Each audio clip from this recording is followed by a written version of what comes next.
everything and you have no free will, this is a false belief.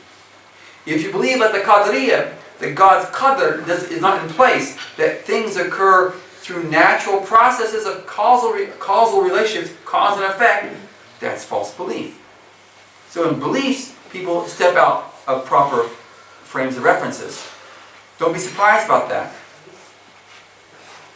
In issues of experiential Islam, tasawwuf, you may have some people that step out of a norm. And so we have to be aware of that. Don't be surprised about that. Yes, maybe some things did go awry, but that doesn't mean it's all wrong. It just means that this is the normal course of human events. Is that Hans Weber was an early 20th century Christian theologian. He writes that, after any religion has its point of inception, its formative period, it's just decay afterwards. And that's true. Decay and factionalization.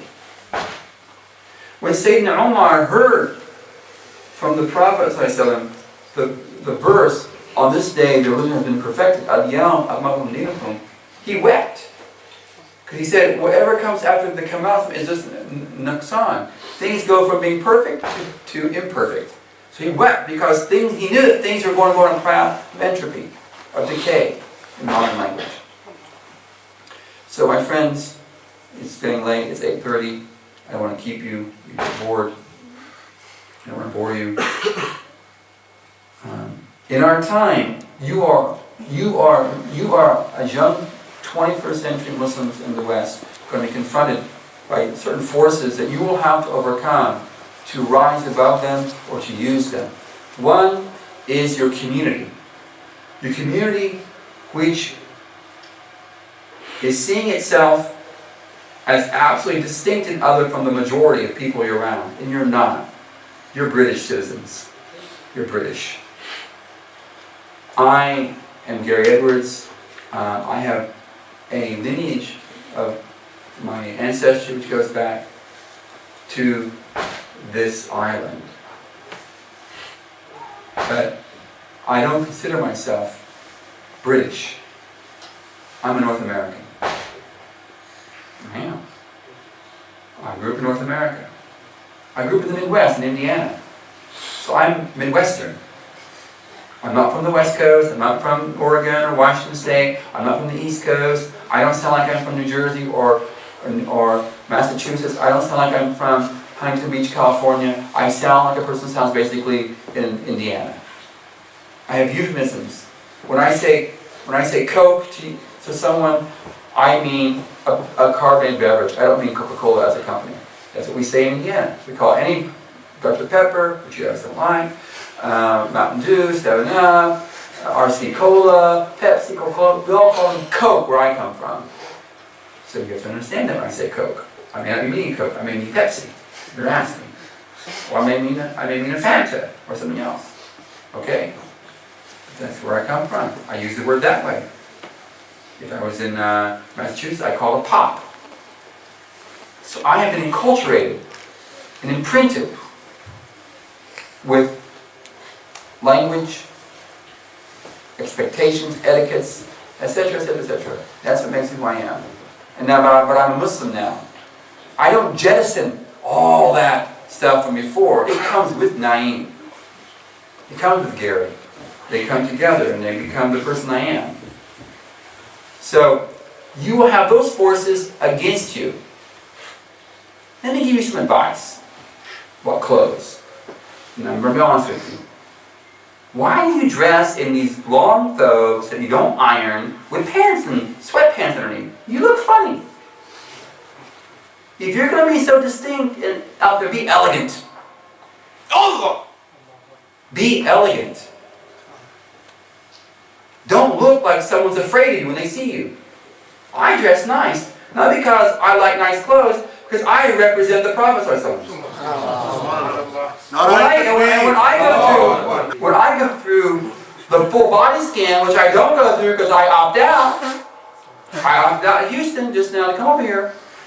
I told my son to opt out too, so we both opted out. I'm going to give them a hard time because they thought it wasted their time. Fine. I'm going back tomorrow. I went to Germany, I had my turban on. I left Germany with my turban on. I have no problems. I don't care. This Gary Edwards, he's named Gary Edwards, yes, he traveled here, he traveled there. They know about me, man. That's fine. Last time I came from Australia in August, I had 2 hours in customs with the Homeland Security guys. And I was with my son Umar. They offered him a Coke, they were nice, they were very nice people. We had a great conversation. I had a great conversation. They liked me, they gave me their business cards. You know. But, I could be the aesthetic Sufi. I'll get a patched frock. And I'll go through America with my patched frock, just like Sayyidina Omar was when he went to Jerusalem when it was conquered. And his daughter Hafsa complained, Baba, you need to look nice, you're going to these people. He had his reasons for not going that way. But he was the conqueror. And he came as a representative of a prophet to conquer a city of prophets. So he could not deviate. He could not come as a king. He had to come mirroring a prophet as an empire was formed. But we are not an empire anymore. We are the other. The fifth column. We scare people. They're afraid of us. So look nice when you scare them. Dress nice. Don't do this mismatch because, because I'm a protesting against this capitalist society.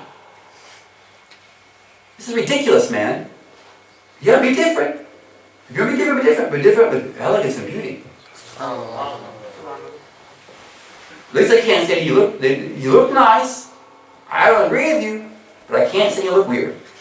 Like those other guys over there, those grumpy looking Muslims. Look nice. Look beautiful. Ask yourself, the clothes you wear now, are you going to get married to them? No, you're not. Why not? It's good enough for a marriage. It's good enough for the guy on the street. Ask yourself this. Because this religion is beauty and elegance. Isa was an elegant man. People described him as a beautiful man, like a man they'd never seen before. So that's the complaint I've got. I'm tired of seeing it. I'm tired of it. So, if you want, I'm different. I dress different. My clothes are made with my wife. I don't buy anything. I get my stuff homemade. Because I want to wear what I want to wear. That defines me and my individuality. I don't have to go to the rack and buy something, a thobe made in China. I want to wear what I want to wear. Because I want to express myself. Because in the past, people's clothes expressed who they were. You had clothes tailored to express who you were, your individuality. I'm not just a consumer. That's the wrong mindset. I'm a unique individual. I'm a prophetic follower. I've been blessed with this religion. So let me just then, pass through this life looking good. Anyway, that's some advice, for example. You are being forced, so you have this issue of your community, your identity as young people whose parents and grandfathers came from Kashmir, someplace around the Indus Valley region, something like that was probably. But now you're here, and I am North American, but my ancestry is from this island, and we moved to another place. So accept that reality. Accept that reality. There's no shame in that or wrong in that. You are explorers in a rare realm. You are here to represent prophetic truths. So it's a great opportunity for you. So you'll have that force of your enculturated Islam of Bradford, which will be one thing you'll have to muck around with. On the larger thing, you have the secular, rather atheistic, agnostic British culture that you're in, which has its own history and its own, and especially, it's a very interesting country, and the people are very fascinating, has an intellectual history, and many things about it